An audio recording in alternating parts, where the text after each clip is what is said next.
everyone, this is Jake Symbol ASMR, and this is going to be another scary story reading, ear to ear,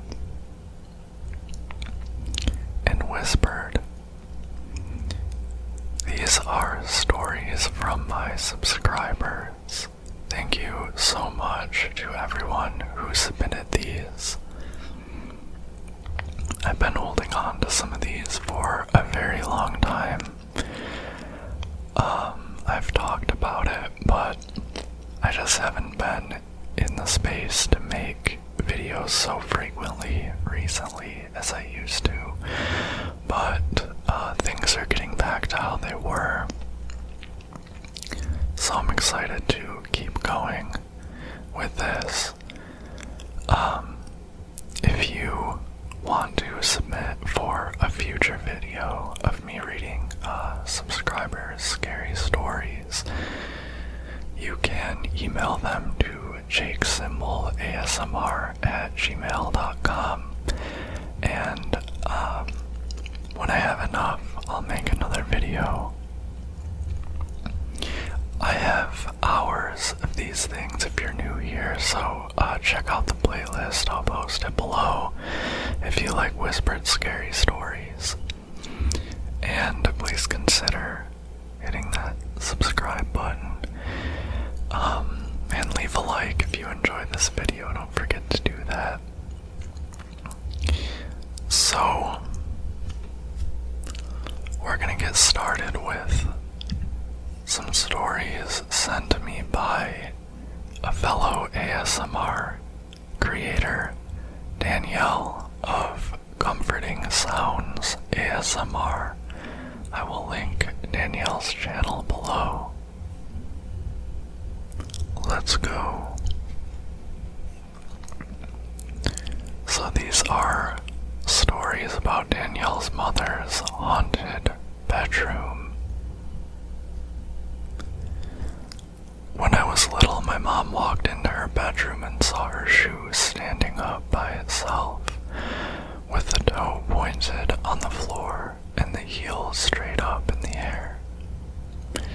She was terrified and immediately rushed over and kicked it over, and it fell.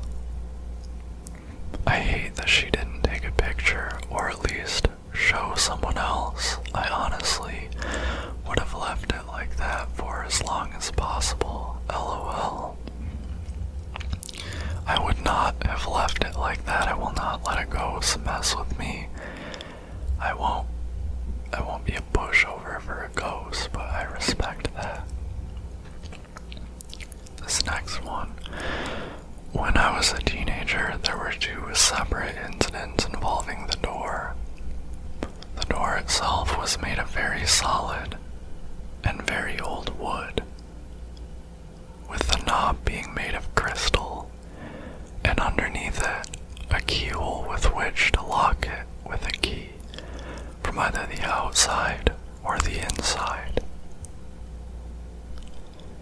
My mother never used it, and the one key she had, she kept put away in her dresser drawer. One day, my brother-in-law went upstairs to use the bathroom, and upon exiting, he heard and saw something moving out of the corner of his eye. It was the crystal doorknob, turning back and forth as if someone was behind the door, trying to exit. But the whole family was downstairs. No one in the bedroom. Another time, the bedroom door became locked, despite no one locking it. My mother couldn't get into her room one day and was flummoxed, because in order for her to be locked out, someone would have had to lock it from the inside. No one was inside. She had to have someone help her pick the lock to get back in,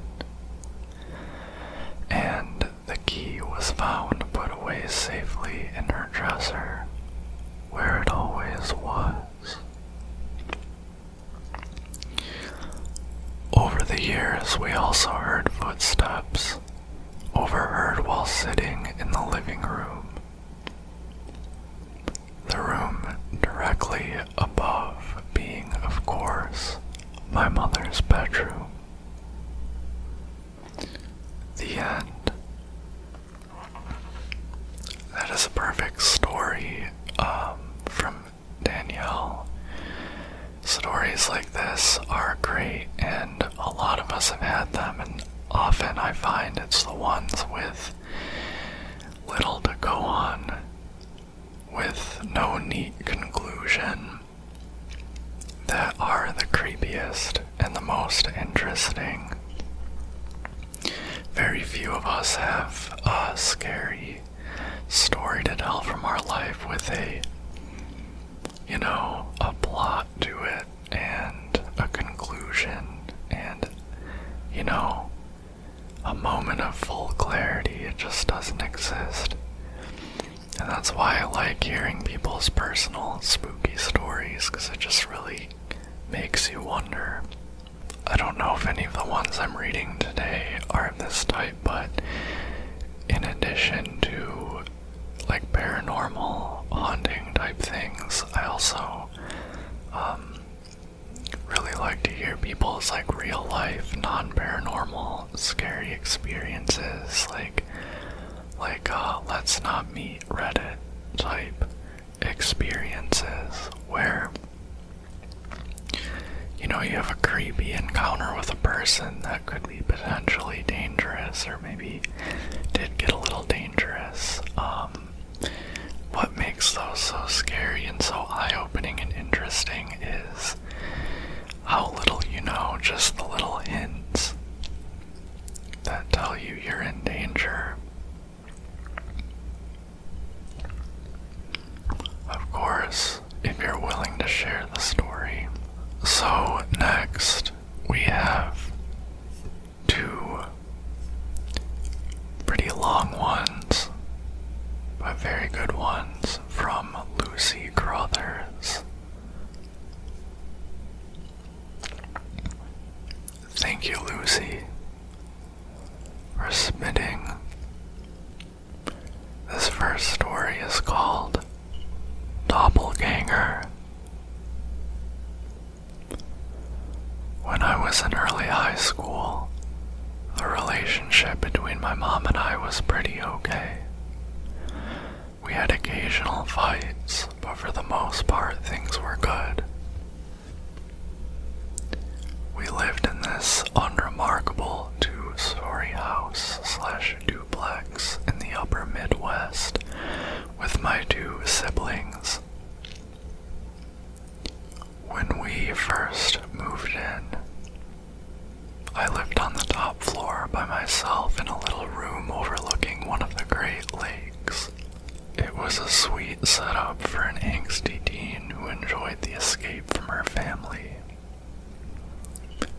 During the day, I loved being up there by myself, but at night, it was a completely different feeling.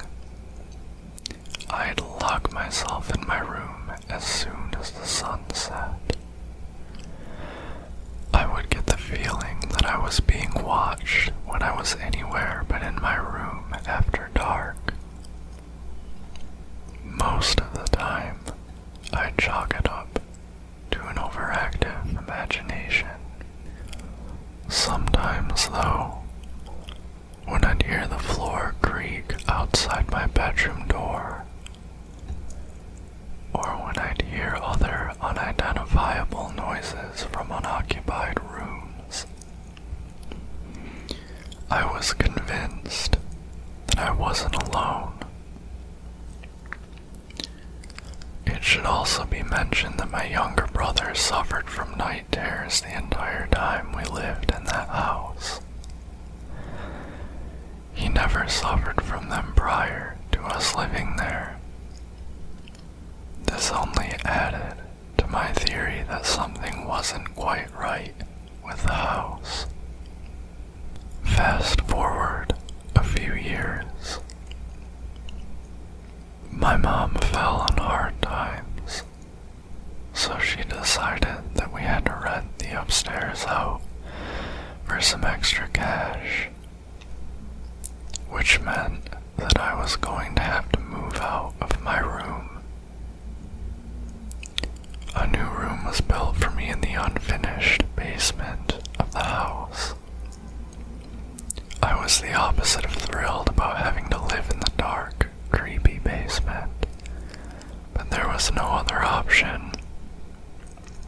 At this point, my relationship with my mom had gone from okay to borderline hateful. I had come out as a lesbian, and she and my siblings didn't take it very well. I was constantly grounded for no reason. I believe because my mom just wanted me out of her sight. So I was confined to my dank room with nothing to keep me company but my radio and an old school MP3 player. My mom knew that music was everything to me. One day, she added on to my grounding by taking away my MP3 player. I was absolutely devastated. She took it and locked it in her bedroom, and I was left feeling a searing rage toward her. A few days passed. I was in the kitchen, and my mom walked in. Usually she was standoffish when we were in the same room together, so I was surprised when she struck up a conversation with me. She asked me if I had been up late the night before, which I had not been. I told her so, and then she launched into the reason why she asked. The house was dark, and everyone was asleep in bed. The rooms were faintly illuminated by neighborhood streetlights. Mom was nearly asleep when she said she felt a presence in her room. She opened her eyes, and at the foot of her bed, she saw a hunched-over dark shape. Just past the figure was my mom's closet, which had a pile of odds and ends, mostly paperwork, stacked in front of it. The figure appeared to be rummaging through the pile. At this point, my mom thought it was one of us kids sneaking into her room to look for something. She called out a "hey," and the figure bolted out the bedroom door to its right. My mom jumped out of bed and attempted to chase it. She said that when the figure stood up to go, it was the same exact height as me, had the same exact silhouette as me. Everything about this figure made her believe that it was me in her room, possibly searching for my MP3 player she had taken. She went down the hallway, turning on lights as she went. She saw the figure got left, out of sight. She followed, but when she turned the corner, the figure was gone switched on every light in the house, looked in every possible hiding spot she could think of, convinced that I was up there. She found nobody. It was impossible for me to sneak past her back down to my room, because the layout of the main floor of the house was a small circle. She would have been able to see me from multiple points if I tried. She walked down the basement stairs to check if I was in bed, asleep. I was, and at this point, she said that she was completely freaked out. She was absolutely certain that she wasn't alone. She swore she heard the items in the pile at the foot of her bed be rearranged. She said she quickly walked back up the stairs, and for good measure she checked on my siblings to see if it could have possibly somehow been one of them.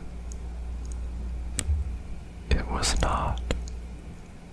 She returned to bed after turning off lights and double-checking that all the doors to the house were locked and all the windows were secure. She slept with a metal softball bat within arm's reach that night. After she told me her story, I panicked for months. She joked that it was my doppelganger. From an early age, I had been fascinated with the paranormal. I had a baseline knowledge of what they were and what they symbolize. I began having this irrational fear that I would see it too, which meant that I would soon after pass away. I never did see my doppelganger while I lived in that house. However, before I sat down to compose this story, I googled doppelganger to refresh my memory about them.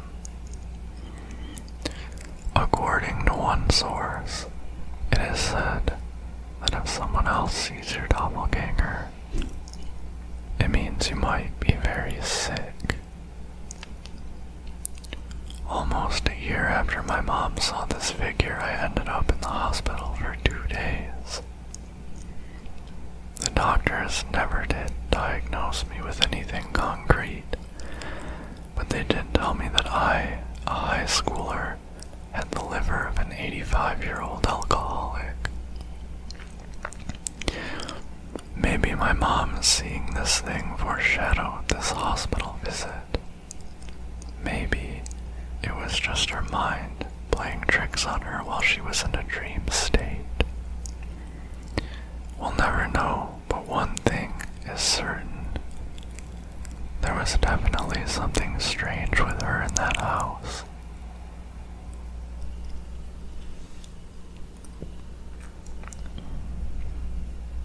That was very, very good. Thank you, Lucy. And we have a whole nother story from Lucy now. I'm so grateful for everyone who submitted. These are great. And we have even more after this next one from Lucy.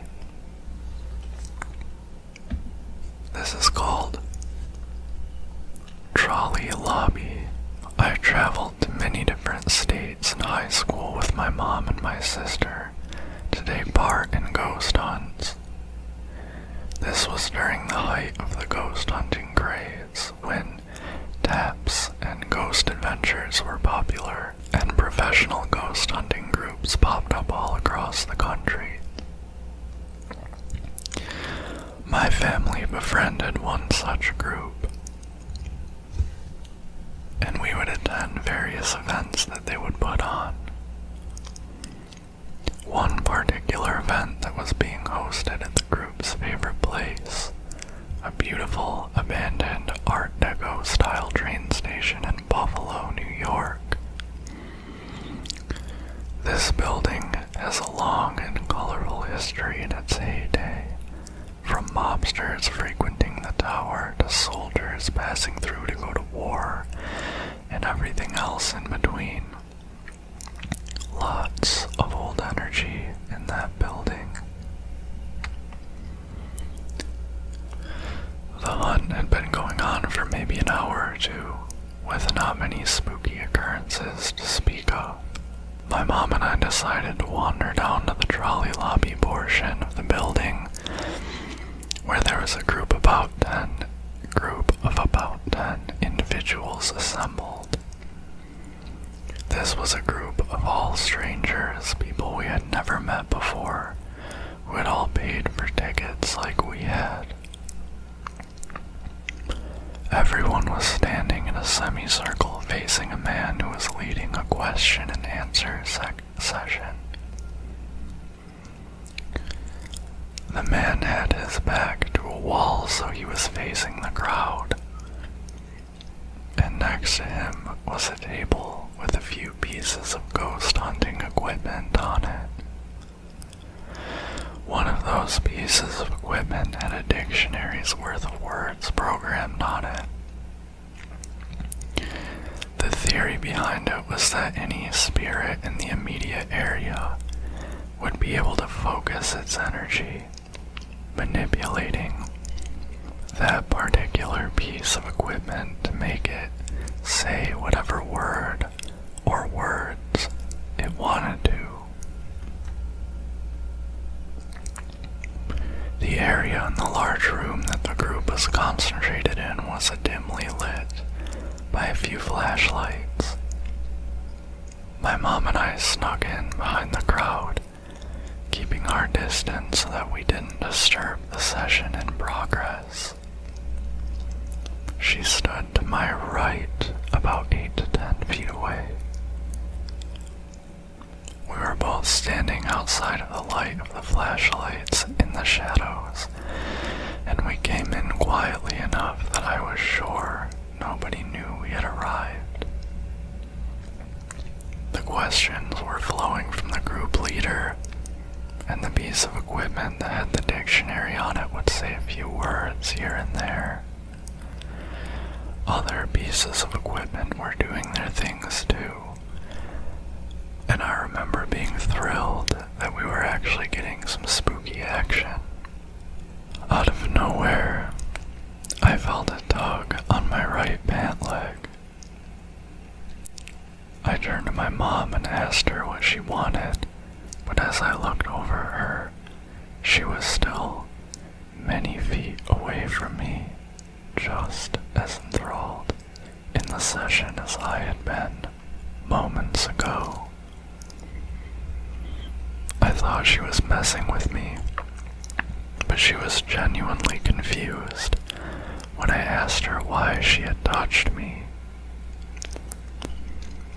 I told her I felt someone touch my leg, and she explained that she was entirely too far away from me to have gotten that close without me feeling her walk up, tug on my pants, and then resume her position like nothing had happened. I began freaking out a little. I'd never had something possibly paranormal physically touch me at that point in my life. We both turned on our flashlights briefly to check out the area behind us, just to see if someone alive was playing a prank on us. There was nobody. We would have seen someone if there was, because there was no place to hide, and directly behind us was the only way in or out of the trolley lobby.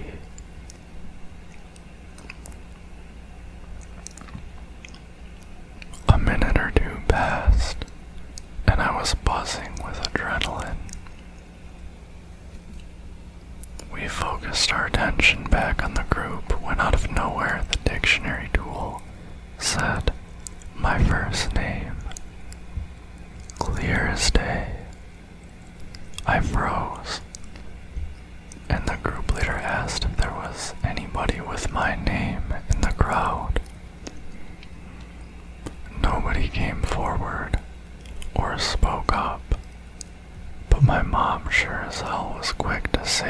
anything. I shyly raised my hand in the dark, scared as shit, where nobody could see me, while my mom pushed me forward and told the leader that the tool had just said my name. She also told him that something had just touched me. He had me stand in the front of the group next to the table with the equipment on it, and he began asking the spirit questions with me involved. The equipment responded a few more times, sometimes making sense, and sometimes not. After about 20 minutes more of probing, the leader concluded that the spirit was most likely tired and drained, and that we should wrap up the session and head to the break room to warm up and discuss with the event organizers what had happened. In all of my many visits to that train station, that was by far the coolest, craziest paranormal occurrence I was blessed to be a part of. In all of my ghost hunting excursions overall, I'd say it was top 5 in unexplainable occurrences. That was the event that turned me from skeptic to believer. Thank you so much, Lucy. Lucy Carruthers wrote those previous 2. I loved them. I'm so happy that she graciously sent them over, and I hope you all enjoyed them too. I can't think of if I've ever physically been touched by something. Whatever's in my apartment with me, don't touch me. I actually don't think this apartment is haunted. I feel very clear here. I feel like because I feel like I usually contact paranormal things through dreams.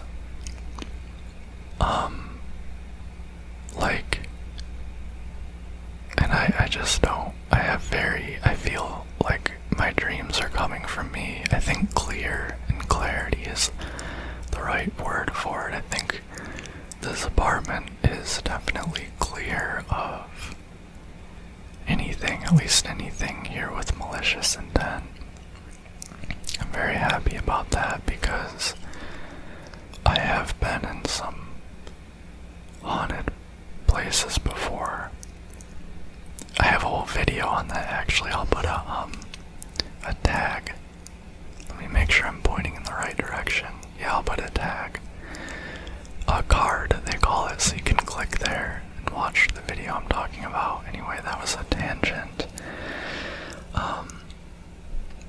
In my last house, I had so much trouble. My last house I don't think was haunted. Maybe it was, but I had so much trouble reading alone in the dark. But here I feel very calm all the time and very safe and very clear, meaning that my thoughts and my dreams are just my own. There's nothing else taking up the mental space in here. Okay, this I'm so excited to read. I actually didn't read this one to myself yet because I received it, oh god, looks like 5 months ago now, at a time when I wasn't really focusing on ASMR, and it's long. And so you're experiencing this with me, and this is from someone who I have been friends with, I think, since I was a teenager, Emily from my hometown. I don't know if she wants me to say her last name or not. Emily is one of the most wonderful people I've ever met. I don't say that lightly. She's a very good person, so I'm just saying that in case you're watching, Emily. I really am happy you sent me this. Looks like this is, okay, I'll read the email basically. Hi Jake. In case you are still accepting subscribers' creepy or unsettling experiences, I wanted to share a freaky encounter I had with a stranger in New York City. In 20 14, my best friend, who we can call Kat for privacy purposes, and myself were every bit of 18 years old. At the time, Kat was newly interested in seeing what opportunities life outside the US had to offer, and started researching the requirements of becoming an au pair. Kat is great with kids and has a lot of experience with them after spending much of her time as an adolescent babysitting her younger cousins and children of family friends. We are from a rural Metro Detroit town that is very white, sometimes rich, and always boring. I know where you're from, man. That's funny.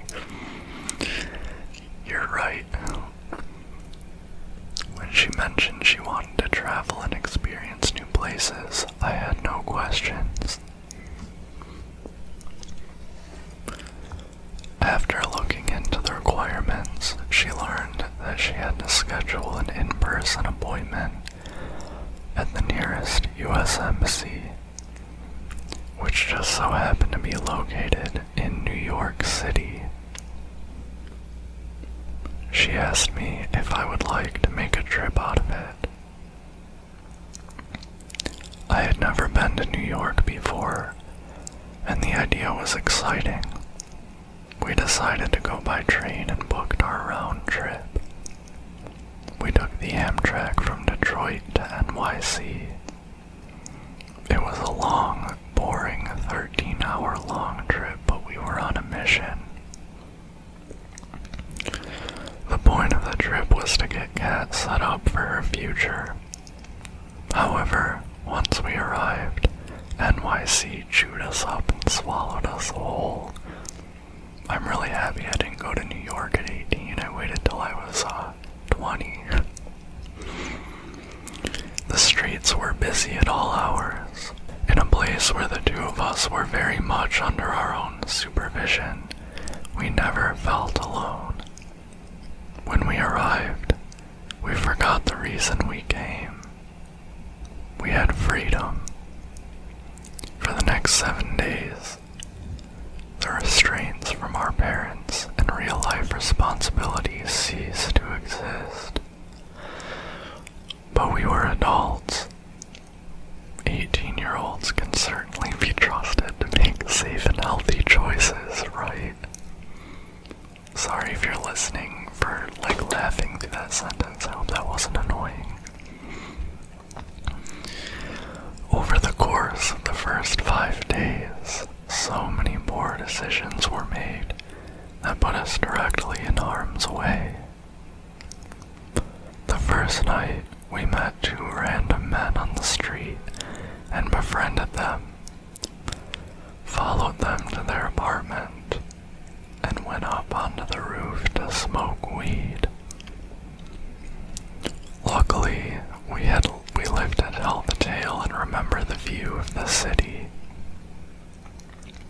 The next few nights were spent at nightclubs, which blessed us with the opportunities to be hit on by creepy older men. Again, we survived, even though Patcha made us throw away our mace. It was neither of those encounters that chilled us to the bone, but one that happened in broad daylight.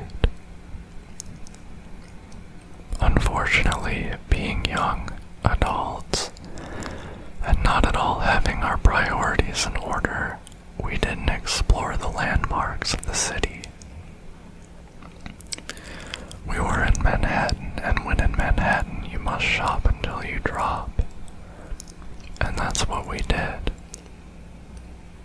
We explored all sorts of high-end fashion stores that we couldn't afford to breathe in. We walked miles and I'm sure climbed several floors that day. Our feet hurt so bad, our bodies ached. My 26-year-old body yearns for this sort of pain these days. And we did not want to walk the 13 blocks back to our hotel, so we treated ourselves to a taxi ride. It was around 4 in the afternoon, and there was not an available taxi in sight. Kat was determined to get us off our feet. She ran down the block and my eyes followed her. Right in front of her, a black Lincoln sat with the driver's seat window rolled down. A man with a strong South African accent rolled his window down and offered us a ride. Kat asked, "Is this a taxi?" He confirmed that it was, and we shuffled towards the vehicle. Kat led, and I followed, taking the window seat behind the driver while she sat in the middle seat. Even though there was space on the passenger side, it felt like we had an unspoken rule that neither of us would get too far from the other. For the first time that day, we were able to relax. I sighed with relief. My feet had a pulse. Finally, though, I could rest a bit, even caught in rush hour traffic, and just enjoy the ride. I remember looking at my lap and then out the window to take in the city from the car. When I looked at the window, something felt strange. The window looked like it was missing something. I noticed there was a hole at the top of the door panel. I remember thinking to myself, what happened to the door? Until it hit me. In this moment, I felt a feeling that I've only ever felt twice in my life. This was the first time. My blood ran cold. The lock was gone. My chest suddenly felt tight. I glanced towards the passenger rear door. Also missing. At this point, I tried to rationalize why this might have happened. Maybe this Lincoln had an annoying child safety locking mechanism that interfered with its taxi operations. In the meantime, the driver began talking to us. It was small talk, like asking us where we are from, what we were doing in NYC. I tried to respond without missing a beat. Then, I felt a tap on my arm. It was Kat's hand, holding her phone that had the Notes app open. It read, "There are no locks on the doors." My heart sank. What do we do? I tried to keep the small talk going and asked the driver where he was from and how long he has been in the city.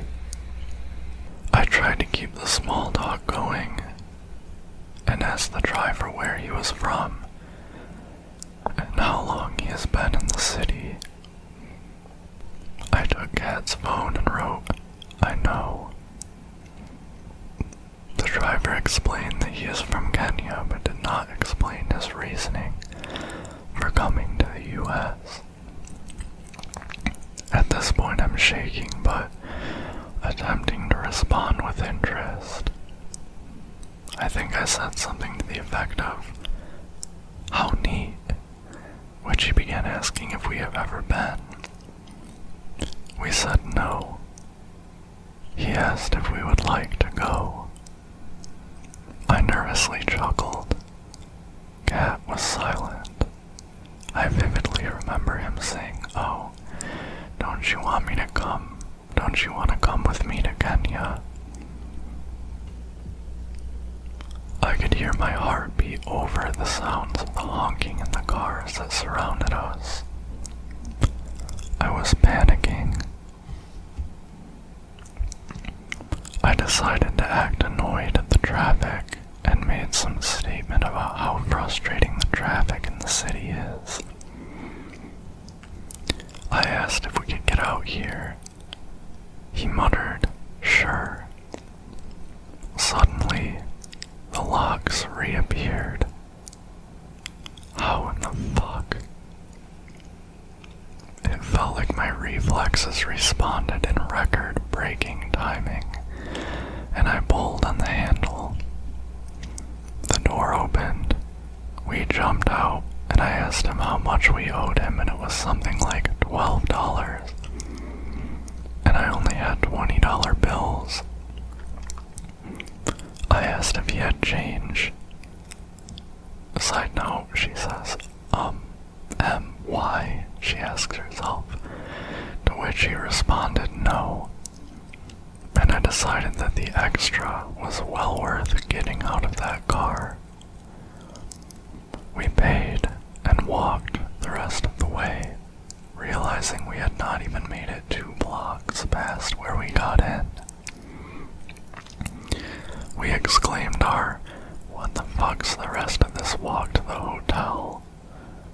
We slept like the dead that night. Kat and I are still friends today, and we both bring this experience up in conversation.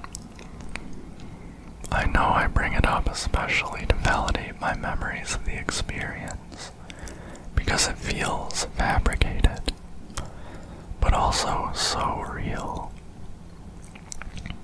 I also wonder at times what may have happened to us if it happened in a less busy time in the day. If such a thing exists in Manhattan, maybe it was an intimidation tactic to get people to rush out and pay whatever they could to leave. Who knows, but I'm eternally grateful that we made it out safely. And then, M closes the email. So, thank you so much, M. That is crazy and scary and the exact... Yeah, that's the type of, that's the other type of story I was talking about. You know, stories where you don't know you could have been abducted, you know, it could have been anything. It's just like, I suppose, he had to let them out. You know, it was busy out and they didn't want to, I don't know, he probably wouldn't want to panicking young women in his car in the middle of Manhattan at that time of day. I mean, maybe it was a taxi. That reminds me, bonus story for you guys. Because that reminded me of something creepy that happened to me in Chicago. That reminded me of something creepy that happened to me in Chicago this past August. So, I have a bunch of friends in Chicago, and they're all friends, and I went there to visit. It was a great time. I met some new people who I'd only known online, and that was amazing. But we went out to this gay bar called Berlin in Chicago. I had a great time.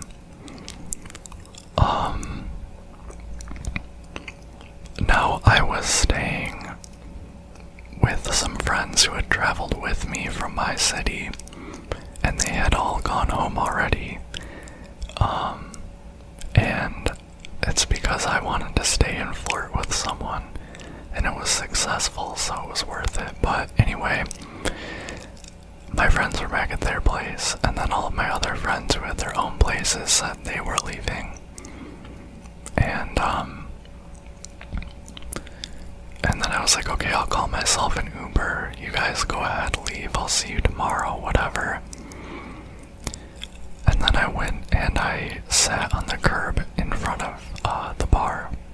It's a club, actually, a club. So it was very busy. It was not closing time yet, but it was a time where, you know, a lot of people were leaving. It was really late in the night. They stay up till 4 there. So I was sitting on the curb waiting for an Uber, and there were these other two guys sitting next to me. You know, they were friends, they were talking, and you know, whatever, I was just keeping to myself. And this is obviously the curb where everyone's waiting for their taxis and their Ubers and everything, and they're sitting there talking about, you know, getting home and whatever. And this car pulls up. If I remember correctly, it's a white car. And he rolls the window down, and he's like talking out there. He's like, "Hey, are you trying to get home? Like, where are you trying to go?" And they say some like neighborhood that I'm not familiar with the city, so I don't remember where it was. But he was like, "Will you go there?" And he's like, yeah, I'll do that. You know, he's like, "Yeah, sure." And he's like, and they look at him, they're like, "Are you an Uber, a Lyft?" He was just like, yeah. And they ask, like, "Are you a taxi?" And he was like, "Yeah." And, you know, obviously, so it's like, he's not very clear about what he is. And at first they're like, "Are you an Uber?" "Yeah." "Well, if you're an Uber, then we'd have to call you on the app, you know?" And I was sitting there listening to this, and immediately it just didn't compute. And I didn't get any, the funny thing is, I didn't get like a bad feeling or anything washed over me. It's just from reading stories like this, I was just like, okay, red flag. And they're like negotiating with this guy, like they're asking him questions, and this guy just really wants them to get in, and he'll give them a ride home for money, you know. And he's, you know, I don't know, he just keeps saying, yeah, he can do that. He's just a yes man about everything. And I remember I looked over, and the guy who was talking to the Uber was like looked at me, and I was just like, "It's bad vibes." And then I looked away again and looked back at my phone, and they took a second talking to him, and then the guy looked at me and he was like, "Yeah, you know what, you're right, this is bad vibes." And I don't remember the exact content of the conversation. All I knew was that they were not going to go with him, and I was like, okay, I can disengage now. But I just remember this guy starts being really funny, and he's like, "Yeah, you should like go down the street and find one of your victims there." And he just kept saying like, "Your victims." And I thought that was funny, but yeah, that was creepy. That was you know, a taxi, you know, just like, I will never get in a taxi, I've learned, unless it's a marked taxi, or unless I like, you know, summoned it. It's the exact car I summoned. You know, don't accept, it's like, sometimes they trick people into, you know, accepting rides with strangers by pretending to be a taxi. Okay, our final story is from a previous contributor. This is from Katie, who contributed the cat's head story from the previous subscriber stories video of mine. Thank you so much, Katie, for submitting again, and I am very grateful that you were a part of these.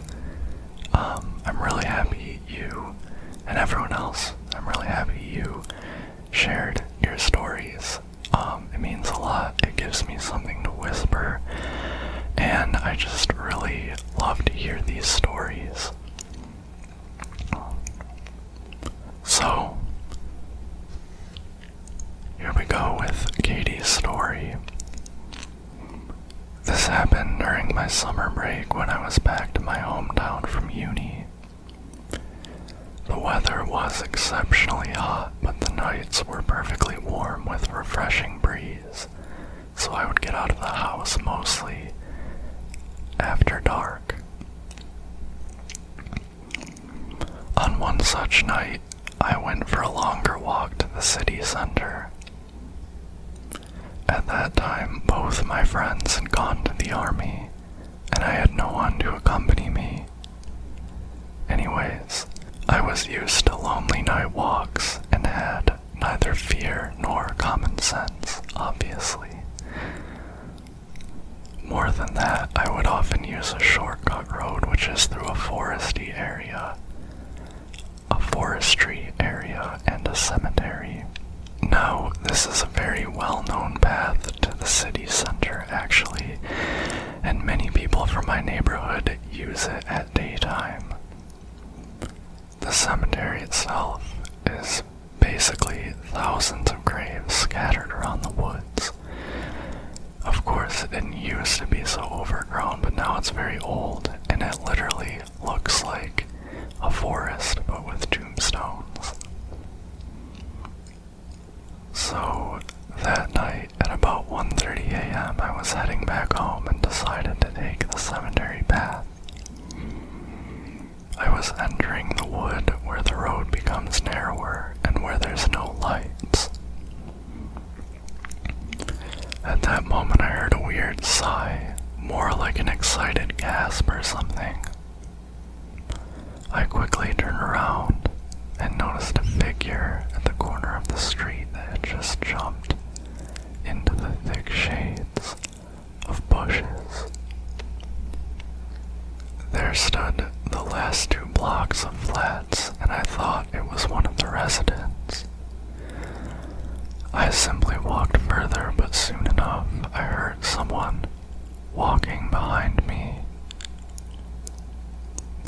Okay, I said to myself, it's not your private road, Katie. Let them walk. Just mind your own business. In a minute, however, I realized that whoever was behind me was walking too fast, as if trying to catch up with me. I kind of panicked, but turned around again. It was a man, and though I couldn't see him clearly, he seemed to have a huge grin on his face. I almost screamed in terror, then turned back and ran into the woods, hoping to hide somewhere among the tombstones. Luckily, in my country, they are normally big and tall. I knew the cemetery well, and I knew it was really easy to hide there in the dark. The graves started to show up. For some reason, the man wasn't running very fast, though he looked young and fit enough. I ducked down and sat behind one of the stones. I heard the man walking closer, and then he started muttering something. I guess he was not expecting to run into a cemetery, and now I understood that he was cursing and muttering prayers to Allah. Mind you, this was not an Islamic cemetery. At this point, he was so close to me I was not even breathing. I was absolutely sure he was able to hear my wild heartbeat. But as I was ready to jump up and run, the man himself rushed back into the wood. I froze. At some point, I even had a feeling that there's some kind of a monster that spooked the shit out of my stalker. I was spinning my head around trying to see what had made him run in terror. The cemetery was silent. I think 15 or 20 minutes had passed before I was able to get up and walk again. I was shaking, but also I was giggling at the whole situation. I suppose that man believed he had been lured into a cemetery by some kind of wicked ghost or shaitan. Shaitan, I'm sorry, I don't know that word. And probably now he is out there remembering the story like the time he had escaped from death or something. And here I am, the evil creature, telling you my side of the tale. I feel extremely lucky, of course, and from that night on, I have been more sensible and careful. I prefer not to think of the man's intentions, but I hope that night had helped him to become more sensible and careful too. Damn, Katie, I'm happy you're okay. That is really scary. I'm really happy that you weren't hurt there. Dang, God, the thought of looking back and someone grinning. I can't walk alone with someone walking behind me, unless I'm in a busy area. I hate that. Anyway, my computer is going to die, so I need to wrap this up. Thank you again so much to everyone who shared their stories. Again, if you have any to share, email them to jakesymbolasmr@gmail.com. I am so sorry about my computer fan. It gets really loud after a while of recording. I hope that doesn't stop you from sleeping. Don't forget to leave a like and subscribe, and tell me your thoughts in the comments. I always love seeing people's reaction to these stories. I'm happy everyone involved is okay. Alright, I'm gonna say good night, good night, good night, good night, little symbols. Thank you so much for spending this time with me.